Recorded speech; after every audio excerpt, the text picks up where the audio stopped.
"Here's $50. I just need a dad for one day," said the little girl to the lonely millionaire CEO. The park was almost empty, saved for the whispering trees and the occasional chirp of late summer birds. Nathan Hale, 30 years old, sat motionless on a weathered bench near the fountain. His suit was pristine, charcoal grey, tailored to perfection. His shoes gleamed, his tie straight, but his shoulders slumped with a heaviness that no amount of grooming could hide. The funeral had ended just hours earlier. A short, stiff affair. No tears, just business associates murmuring condolences, and a mahogany casket lowered into the ground. His father had died the way he had lived, distant, formal, and proud. Nathan hadn't cried. He didn't know how.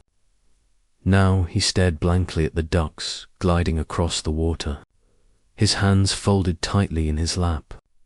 Silence surrounded him until he heard the softest crunch of sneakers on gravel. He looked up. A little girl, no more than 4 years old, stood in front of him. She had a wild mop of golden curls, a blue dress with tiny sunflowers on it, and clutched in her hands was what looked like a wallet, handmade from cardboard and glittery stickers. Her eyes, wide and serious, met his. She took a step closer and said carefully and clearly, "Hi, I have $50. I just need a dad for one day." Nathan blinked, unsure if he'd heard her right. "What?" he asked, his voice low and rough from hours of silence. She held out the makeshift wallet. "I saved it. All of it. Tooth Fairy, birthdays, even some change I found under the couch." Nathan's brows furrowed. "Why do you need a dad?" The little girl hesitated, then sat down next to him on the bench like they were old friends. She opened the cardboard wallet and began counting out wrinkled bills and coins with great care. Her voice trembled slightly. "Because the kids at the playground said, 'I don't have one,'" she explained. "They always say it. Emily doesn't have a dad. She's the weird one." She glanced up at him. "But I figured if I have $50, maybe someone like you could help me pretend just for today, like in the ads on TV, you know? The dad holds your hand, buys you ice cream, pushes you on the swing." Nathan didn't know what to say. He looked at her small hands, her earnest expression, and suddenly felt something twist in his chest. For a moment, he saw himself years ago watching other kids with their fathers, wondering what it would be like to be chosen. Just once, he swallowed hard. "You don't have to pay me," he said finally, gently closing her cardboard wallet. Emily's face lit up. "Really? You'll be my dad for today?" He nodded slowly. "Yeah, okay. Just for today." She leaped off the bench and grabbed his hand. First thing, ice cream. The two of them walked to the nearby cart. Nathan bought her a vanilla cone with sprinkles and got a coffee for himself. Emily chattered the whole time about her cat named Muffin, her favorite stuffed animal named Princess Zebra, and how she wanted to be a zookeeper. Then they went to the playground. Nathan pushed her on the swing, caught her at the bottom of the slide, even helped her climb the jungle gym. She giggled, called him Dad every few minutes just to try it out. And each time something in Nathan cracked a little more open. He took a selfie with her on the merry. Emily insisted they take 3 more just in case one is blurry. By late afternoon, they sat under a tree, her head leaning on his arm. "I've never had this much fun," she said dryly. "You're a good dad, even for one day." Nathan smiled, real and aching. "Thanks, kiddo." When the sun began to dip, Emily led him by the hand to the edge of the park, down a quiet street lined with small houses. She skipped ahead, then turned and pointed. That's our house. I lived there with my mum. She works a lot. Nathan nodded, heart sinking as he realized their time was ending. He followed her to the porch of a modest, weather-worn home with flower pots on the steps. The air was still as the front door creaked open. Leia stood motionless on the porch, her hand gripping the frame, her heart suddenly racing. Her eyes landed on Emily first, sun-kissed cheeks, messy curls bouncing, a smile too wide for a regular day. Then her gaze shifted to the man standing beside her daughter, a stranger wearing a tailored suit, holding her child's hand. Leia's breath caught. "Emily," she called, her voice tight. "Who is this?" The little girl bounded up the steps, beaming. "Mummy, this is my dad. Just for today." Leia's eyes widened. "You're what?" Emily held up her cardboard wallet proudly. "I paid him $50. I saved it all. I found a real dad, Mummy. Like I said I would." Yella's mouth went dry. The man stepped forward, awkward but sincere. I'm sorry. I didn't mean for this to happen the way it did. She just came up to me at the park. She offered me $50 and, well, I couldn't say no. I didn't take her money. I promise."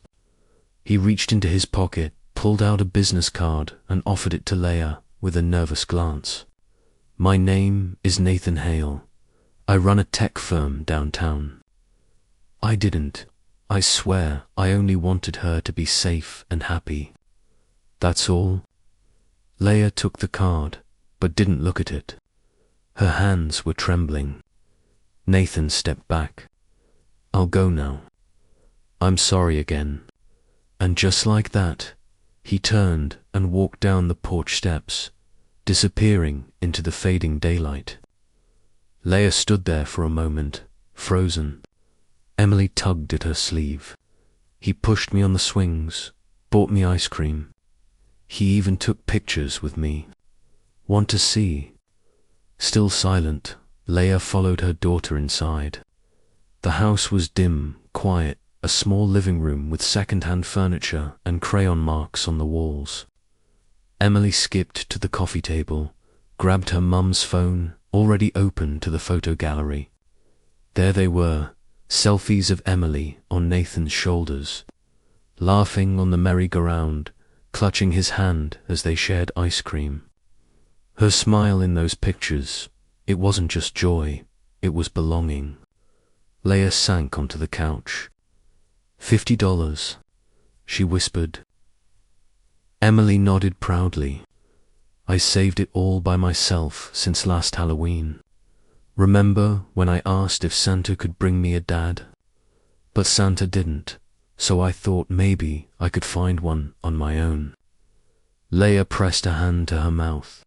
She had worked so hard to give Emily everything. Every meal, every birthday balloon, every second she had left after double shifts at the diner. But there were things she couldn't provide. Things she didn't know her daughter was still longing for, and that hurt more than anything. That night, after dinner and bath time, Leia tucked Emily into bed. The little girl curled up with her favorite stuffed animal, and the phone clutched tight in her arms, still showing the smiling picture. "Good night, Mummy," she mumbled. "Good night, Daddy." Even if just for today, Leia sat beside her, gently brushing a curl from Emily's forehead. She didn't respond. Later, alone in the quiet kitchen, Leia picked up the business card from the table. Nathan Hale, CEO, Hale Tech Systems, direct line, a phone number, innovation, connection, purpose. She stared at it for a long time. Then, unable to help herself, she pulled out her phone again and looked at the photo. Emily's face was pressed against Nathan's shoulder mid-laugh. His expression wasn't stiff. It wasn't polite. It was real. Something stirred in Leia's chest. A mix of fear, gratitude, and an ache she hadn't felt in years. Not for herself, but for the little girl asleep in the next room, who had saved $50 just to feel normal, just to feel wanted. And for the first time in a long while, Leia let the tears fall. Nathan Hale sat behind his glass desk on the 32nd floor, the city stretching endlessly beyond his window. The skyline was as sharp and polished as the world he had built, but none of it felt like it used to. Not after the funeral, and not after her, Emily. The sound of her tiny voice still echoed in his head. I just need a dad for one day. It had been only a few days since the park, since the moment she pressed that cardboard wallet into his hand. Eyes full of hope no 4-year-old should have to feel. He hadn't heard from her or her mother since, but he couldn't stop seeing that face. Now, the numbers on the spreadsheets in front of him blurred. The emails, the investor calls, the quarterly goals, they all felt meaningless. He leaned back in his chair, closed his eyes, and that's when the memory returned. He was 7, standing outside the school gates, watching the other kids wave goodbye to their dads. Some were getting piggyback rides, others holding their father's hands. Nathan stood alone, adjusting his backpack straps, pretending not to care. His father had never shown up. Not once. There were no bedtime stories, no coloring books, no afternoon walks. His dad gave him books on finance and taught him to win, but never taught him how to feel. Nathan had buried that version of himself. Until Emily, she reminded him of something he didn't realize he was still missing. Not the chance to be a father, the chance to be someone's. He opened the drawer in his desk, pulled out the photo they'd taken on the merry-go-round. She had insisted on taking it. In it, Emily was grinning from ear to ear, her arms around his neck like they'd always belonged there. He hadn't faked the smile in that photo. He stared at it for a long time, then whispered to himself, maybe I'm not supposed to forget this. A part of him still tried to reason, you're busy. You've got a company to run. This isn't your responsibility. But another voice, quieter, deeper, rose beneath that. You could have been that little girl, and maybe you were. And maybe you're still waiting for someone to come back for you, too. Nathan exhaled slowly and stood. He didn't tell anyone where he was going. He didn't need to. Some things didn't require explanation. The next morning, Nathan stood again in front of the small house on a quiet street. The paint chipped, the wind chimes soft in the breeze. He hesitated, hand raised to knock, but the door opened before he could. Leia stood there in her work uniform, clearly just about to leave. She blinked in surprise. Nathan, he gave a sheepish smile. I was in the area. She tilted her head slightly but didn't question him. Before either of them could say more, a voice from inside squealed. Is that Daddy? Emily came running out, her backpack barely zipped, her curls still damp from a rushed bath. Mummy has work, she announced proudly.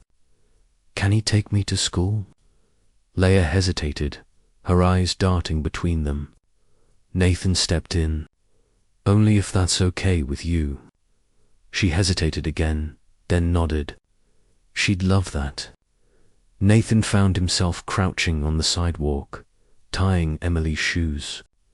One lace was missing entirely, and he improvised with a knot. Then he brushed the curls from her face and straightened the tiny hat she wore. As they walked together toward the school, Emily squeezed his hand tighter. Can you come inside today? She asked. Inside your classroom, she nodded. My friends. They said, I don't have a daddy, but if they see you, they'll know. You can smile. You don't even have to talk if it's weird. Nathan smiled gently. You want me to be your dad at school? She nodded. Just until recess. Then you can go be CEO again. At the gate, Emily turned and spotted her classmates. With the confidence only a child could have, she ran up to them and shouted, "This is my dad. He wears a suit. He fixes broken toys, and he knows how to make cupcakes." The kids stared. Then one girl whispered, "Cool." Emily beamed and waved goodbye to Nathan as she skipped into the classroom. Nathan stood frozen. His heart felt like it had been rewired, like it had found a beat it for God ever had.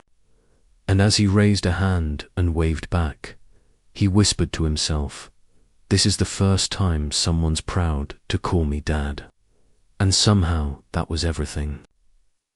It started with a phone call. Leia stared at the contacts saved as Nathan Hale, her thumb hovering over the green button. She had typed and erased the message 3 times already. In the background, Emily bounced on the couch, clinging to a stuffed giraffe and chanting, "Cupcakes with Mummy and Daddy like a family." Leia sighed, then pressed call. That afternoon, Nathan stood in front of their small house again, holding a grocery bag filled with cake mix and uncertainty. "I'm not great in the kitchen," he admitted as Leia opened the door. She gave a soft smile. "They're just cupcakes." Emily's more into licking the spoon than actually eating them. Inside, their apartment smelled faintly of vanilla and lavender. Emily had already set up the bowls. Flour dusted across the table like snow. "Let's make chocolate," she declared, handing Nathan a whisk. "And Mummy's going to help too, right?" Leia started to decline, but Emily grabbed her hand. "Come on, we're a team." Just like that, Leia was pulled into the kitchen. Half an hour later, there was more flour on the floor than in the bowl. Nathan had batter on his shirt. Emily was laughing so hard she had to lean against the counter. Then, as Illa turned to check the oven, Emily flicked a spoonful of batter at Nathan.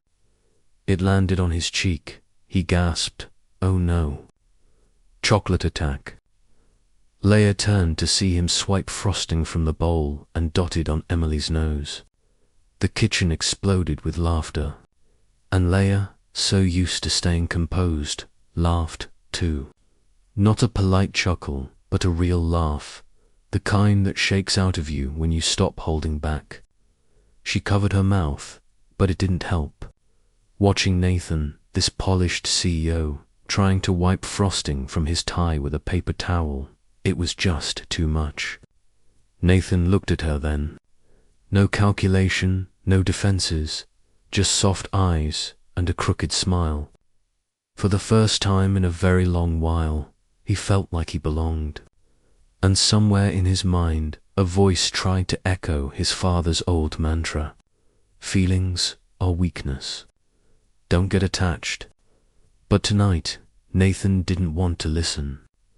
Later, after dinner, Leia changed into a sweatshirt. The 3 of them settled in Emily's bedroom. Emily lay in the middle of the bed, surrounded by stuffed animals and dreams. Nathan sat on one side, Leia on the other.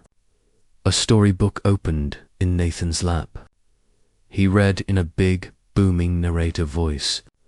Leia joined in with silly character voices, making Emily giggle and clap. Halfway through the story, Emily whispered, half asleep, "I wish Daddy wasn't just for one day." Nathan paused, the words hanging in the air. The only sound was the hum of the bedside lamp. Leia tucked the blanket around Emily, brushing curls from her face. The little girl's hand still held the hem of Nathan's sleeve. Nathan stood to leave, but Leia's voice stopped him. "You can stay a little while longer," she said gently. "She sleeps deeper when someone's close." So, he sat back down, not as a guest, but as someone who'd been quietly welcomed into something fragile and real. Later, after Emily had drifted into a peaceful sleep, Leah and Nathan stepped out onto the small porch. They each held mugs of warm tea as a breeze passed by. Neither spoke at first. The silence felt necessary. Then Nathan finally said, "When I was a kid, I used to wish my dad would draw with me or walk me into class, but all he ever taught me was how to win." He looked toward the street, then back at her. "Emily gave me a chance to do all the things I never got to do. Not as a CEO, not for anyone's approval, just as her dad." Leah didn't reply right away. Her eyes shimmered.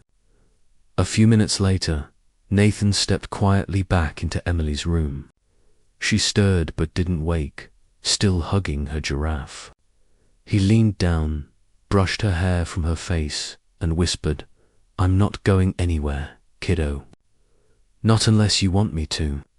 It was supposed to be a normal Thursday.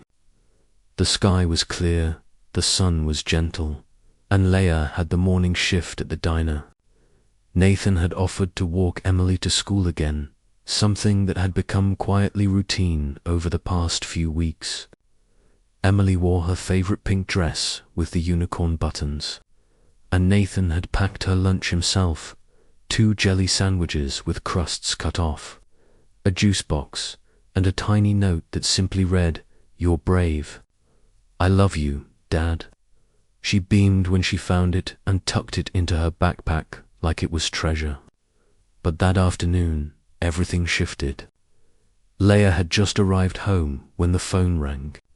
It was the school. Emily had been crying.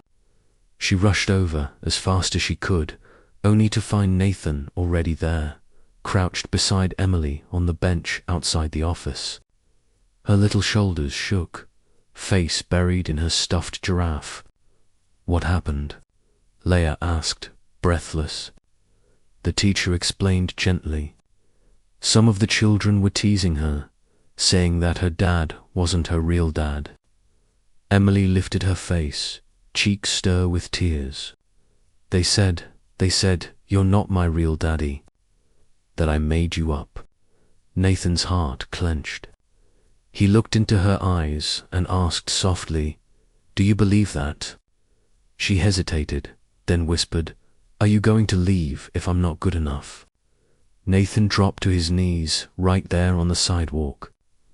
He took her tiny hands into his. "No," he said, voice firm but full of love. "I'm not going anywhere, Em. But what if I cry too much, or mess up, or get in trouble?"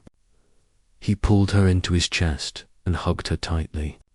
"Even if you cry every day, even if you mess up 1,000 times, even if you yell or spill juice or forget to brush your teeth," he said with a smile she couldn't see, "I'm still your dad, because being your dad isn't about being perfect."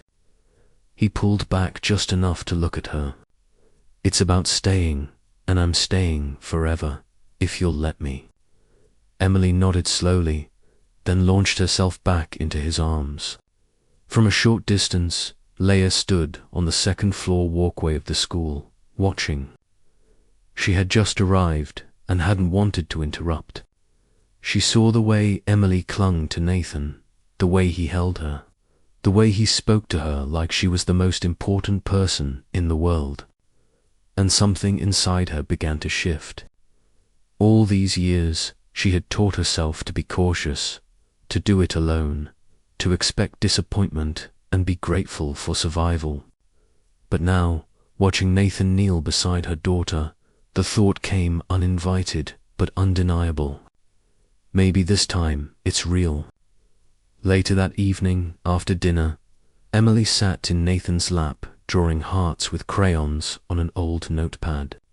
She looked up and asked, "Daddy?" He glanced down. "Yeah, sweetheart. I don't want a perfect daddy. I just want you."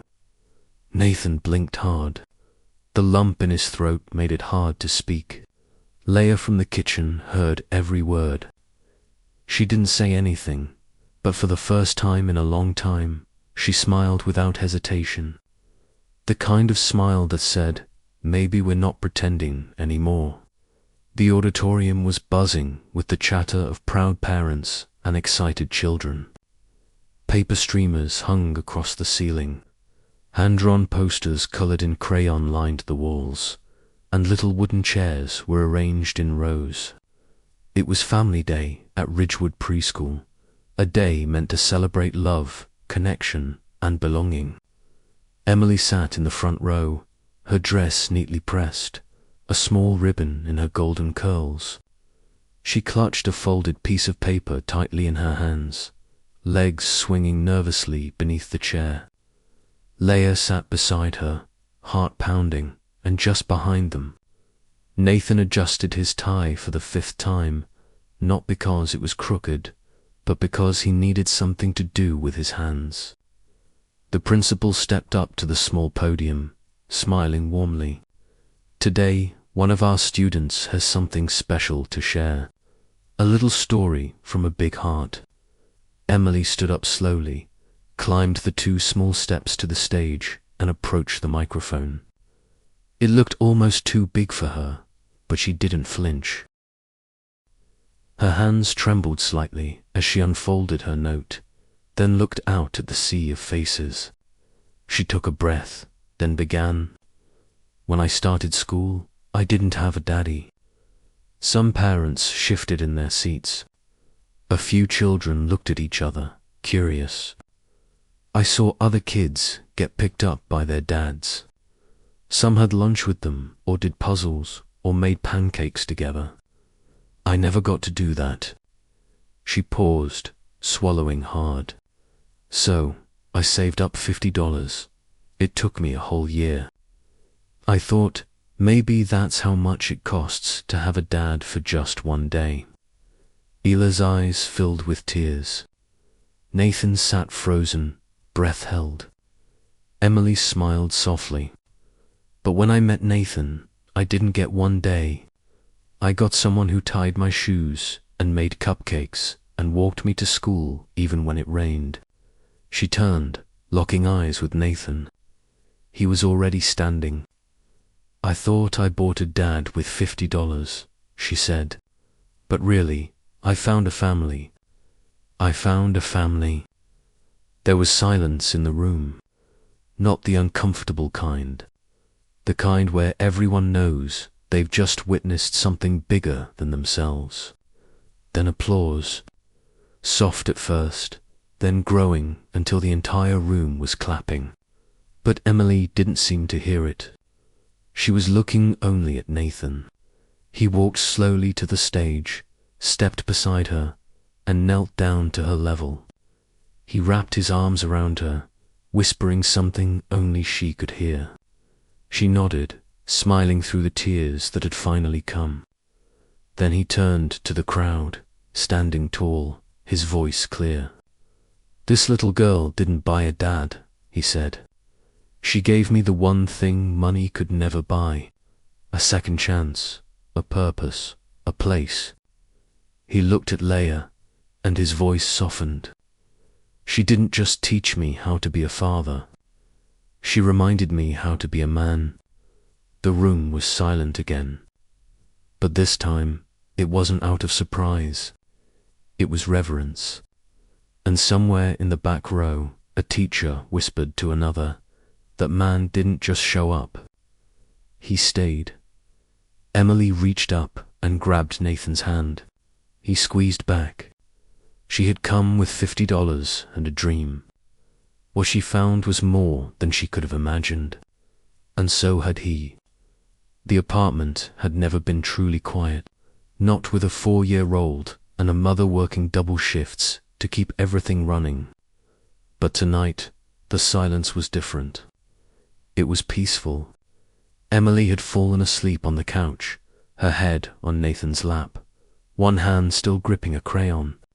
The drawing she'd made, a house with 3 smiling stick figures, and the word family scribbled in uneven blocked letters, rested on the coffee table. Nathan looked down at her, brushing a curl from her forehead. She sighed softly in her sleep, the kind of sigh that said, "I'm safe."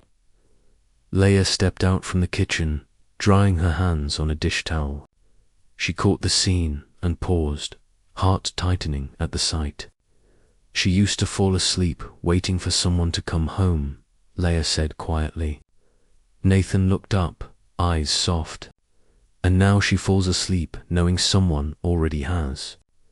They didn't say much else for a while. Words weren't always necessary between them now. The silences had grown comfortable, filled with understanding.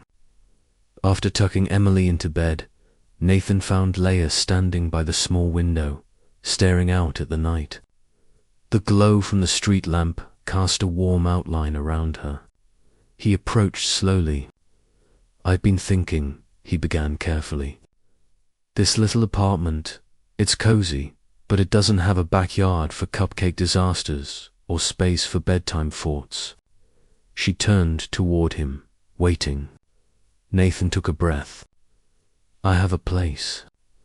It's a house not far from here, big enough for a garden, an actual dining table, a pink room if she wants it." Leia raised an eyebrow. "I'm not asking as a boyfriend," he said quickly. "I'm asking as someone who wakes up every morning thinking about how quiet his life used to be and how I don't want to go back to that. Not after hearing her laugh in the mornings. Not after hearing your voice in the kitchen." She folded her arms. "Are you sure this isn't just gratitude or guilt?" "I'm sure," he said simply. "I don't want to help you. I want to build with you because the truth is, I don't know how to do life without you two anymore."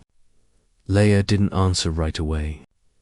She walked over to the coffee table and picked up Emily's drawing. The stick figures grinned up at her. A child's fantasy, maybe, but maybe not. She looked back at Nathan. "What does the pink room look like?" He smiled. "Has a skylight and enough space for a stuffed giraffe collection." Leia laughed. "She has 3. Then we're already behind on shelves." The move happened quietly, without grand gestures. Just boxes and second-hand furniture, and a little girl who couldn't stop skipping from room to room. Emily planted sunflowers in the backyard with Nathan. Leia cooked dinner while humming to old records Nathan didn't recognize, but secretly recorded on his phone to learn. Mornings became pancake rituals. Evenings were filled with storybooks and soft lullabies. Nathan, once a man of silence and structure, now knew how to braid a doll's hair and sing off-key without shame. Some nights, Leia would find him asleep on the couch with Emily sprawled on his chest, both covered in crayon marks and cookie crumbs. And she'd smile because this wasn't about perfection. It was about presence. One night, while watering the garden, Leia looked at Nathan and said, "I didn't say yes for you, you know." He tilted his head. She smiled gently. "I said yes because of her. Because the smile she wears around you, it's the one I used to dream she'd have one day." Nathan didn't respond right away. He just took her hand and held it. Family wasn't always made by blood. Sometimes it was made by choice, by staying, by showing up, by being exactly who someone needs you to be every single day. And in this little home, with crayons on the table, pancakes on the stove, and love in the silence, they were becoming a family. The afternoon sun poured golden light over the little garden behind their new home. The grass was soft, the breeze gentle, and the sound of laughter carried through the warm air like music. Emily ran across the lawn with a paper crown tilted on her head, arms full of daisies she had just picked.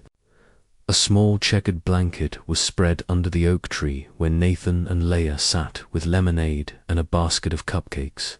They'd baked that morning together. It was their first family picnic. Not fancy, not perfect, but real. Emily ran up, cheeks flushed and eyes sparkling. "I have something for you," she said, and reached into her backpack. She pulled out a folded piece of paper, carefully colored in crayon. On the front, a heart and the words, "To my daddy." Leia raised an eyebrow. Nathan sat up straighter. Emily handed it to Nathan with both hands. "Open it," she whispered, suddenly shy. He unfolded it slowly. Inside, written in blocky, uneven letters, "Dear Daddy, I don't need to hire a daddy anymore. I just want you forever." Nathan froze. His breath caught, his eyes blurred. "I saved that money for so long," Emily said quietly. "But now I don't need it. I already have you." Nathan looked at her, then at Illa, and without another word, he reached into his pocket and pulled out a small box. Leia's breath hitched. He stood, took a deep breath, and looked her in the eyes. "I know I can't replace anyone," he said. "I know I came into your lives by accident because of a little girl with too much hope and $50 in a cardboard wallet." He knelt on one knee, not just because of the tradition, but because of the weight of the moment. "But if you'll let me," he continued, "I want to be your family. Not for a day, not for a while, but for as long as you'll have me." Leia covered her mouth with one hand. The other reached out to him, trembling. "I was never waiting for perfect," she whispered through tears. "I was just waiting for real," she nodded. "Yes," she said. "Yes, Nathan." He slipped the ring onto her finger as Emily squealed in delight, spinning in circles. Then she threw herself between them, wrapping her little arms around both their waists. "I have a daddy now," she cried. "Not just for one day." They laughed, holding each other close. 3 hearts no longer broken but whole. Hand in hand they walked toward the garden gate. The sun cast their shadows in front of them. 3 shapes stretched long and warm, moving together. A new chapter, a new beginning, a new promise. And somewhere in the breeze, if you listened closely, you could almost hear the echo of a little girl's first brave words. Only this time, it wasn't a question. It was an answer forever. If this story moved your heart, made you tear up, or reminded you of what truly matters, you're not alone. At soulstringstories, we believe in the quiet strength of love, the beauty of second chances, and how even the smallest act, like a little girl offering $50, can change a life forever. If you felt something real today, please subscribe to our channel, and don't forget to hit the hype button to support us. Your encouragement helps us bring more stories that heal, inspire, and stir the soul. Thank you for watching. Until next time, keep believing in the power of love. *.